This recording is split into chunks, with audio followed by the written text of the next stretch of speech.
Ladies and gentlemen, Uhuru Muigai Kenyatta, of course the former head of state, and Mama Ngina Kenyatta are very happy today. Extremely happy with President William Samoei Arap Ruto. Let me give you the details, because I've always maintained here in this platform that President William Ruto is not a man of revenge. Yes, Uhuru Kenyatta frustrated William Ruto so badly in his administration together with Raila Odinga. But William Ruto cannot revenge at all against Uhuru Muigai Kenyatta. So today, President William Ruto personally called Uhuru Muigai Kenyatta, and they discussed a wide range of issues, the grievances, the complaints that Uhuru Kenyatta had raised yesterday. So let me read for you this statement here from Itumbi, who posted earlier. He says this: President William Samoei Arap Ruto earlier today had a conversation with President Uhuru Kenyatta over issues of office facilitation. You know, Uhuru Kenyatta was also complaining about the office. According to Uhuru Kenyatta, he does not want the office in Nyeri, which was used by the former head of state, Mwai Kibaki. Uhuru Kenyatta has his own office, and he wants the government to pay the rent. He proceeds to say that a committee chaired by head of public service has been constituted to address the issues that were raised by Uhuru Muigai Kenyatta. Then he proceeds to say that courtesy of Hussein Mohammed is also the State House spokesperson, and Emmanuel Talam. Emmanuel Talam is press secretary to Presidential Communication Service. So William Ruto has addressed that matter with Uhuru Kenyatta. But again, the question is, why do you think William Ruto had to call Uhuru Muigai Kenyatta? Because all these issues had already been addressed, whereby Uhuru Muigai Kenyatta's Director of Communication, Kanse Dena, had raised all these issues, the challenges that Uhuru Kenyatta is facing, and the frustration.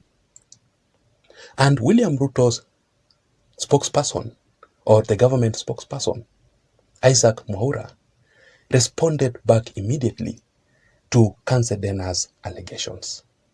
Then, this matter should have been solved yesterday through the communications.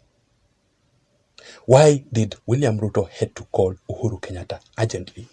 Now, I want us to go step by step up to the end so that you can understand what exactly is going on right here. If you're listening to me and you haven't subscribed, I want you to take 1 second or two and subscribe to this channel for more political updates like this one that I'm doing right here. And to my returning subscribers, I want to appreciate you so much, guys. You can also give this video a like, share this video if you can. Thank you so much for your support. Politics is a very, very dirty game. Let us begin right from here with the issues, the complaints that Uhuru Kenyatta had raised through Kanse Dena. First of all, Uhuru Kenyatta was complaining about his staff being intimidated by phone calls at night. Who exactly would intimidate Uhuru Kenyatta's staff members through phone calls at night? Because the person that we know, William Ruto, cannot authorize any of his government officials to intimidate Uhuru Kenyatta's staff members at all. I mean, what for? For what reason?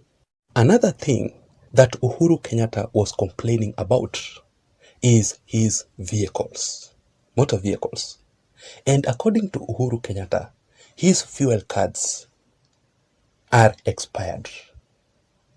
Therefore, he uses his own money to fuel all the motor vehicles. But according to the government spokesperson, Isaac Mwaura, talked about that particular issue, saying that Uhuru Kenyatta was lying about it, that the government maintains all the vehicles given to Uhuru Kenyatta. So I was wondering who between the two was lying.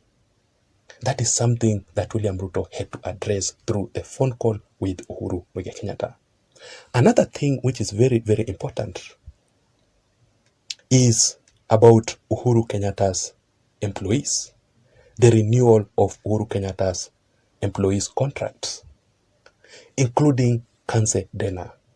Kanse Dena made it very clear that even her own self, her contract is already expired. And therefore, there is a high possibility that she cannot receive her salary from the government. But according to Isaac Mwaura also, he made it very clear that all Uhuru Kenyatta's employees are being paid by the government. And he mentioned it that they are supposed to be 34 of them. But there are currently 33 of them, all Uhuru Kenyatta's employees. And they are receiving their salary from the government. And also Mama Ngina Kenyatta's security, which was withdrawn. Up to date, Mama Ngina Kenyatta's security has not been reinstated. Those are the kind of complaints that Uhuru Kenyatta addressed. The first reason as to why William Ruto had to call Uhuru Kenyatta urgently over this particular issue, it is because Uhuru Kenyatta wanted to play politics with this matter. Something called sympathy politics. There's nothing very bad than sympathy politics. And William Ruto understands all about it. Just look at how President William Ruto himself got into power because of the frustrations, the humiliations, the intimidations that he received from the former regime, Uhuru Kenyatta's regime. Uhuru Kenyatta wanted to paint William Ruto as a very, very bad president, as a person who is on revenge against the Kenyattas. William Ruto cannot allow this to happen at all. So he must address these issues once and for all with Uhuru Kenyatta. Number two, William Ruto understands very well that power in politics, power is transient. Power is temporary. William Ruto will not be the president forever.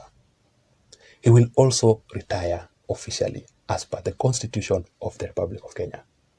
And William Ruto will not want the next president or the man who will be in power after his retirement to humiliate him, to frustrate him again. He would want to retire peacefully and relax. That is why he must address Uhuru Kenyatta's complaints. And finally, ladies and gentlemen, there's something called distortion of information. Information can be twisted, right? So the reason as to why William Ruto had to call Uhuru Kenyatta personally, individually, is he wanted to hear by himself from Uhuru Kenyatta one-on-one. If all these issues that are being addressed, if they came from Uhuru Kenyatta himself, that is why it was so important for William Ruto personally to communicate with Uhuru Kenyatta directly. I don't know what you think.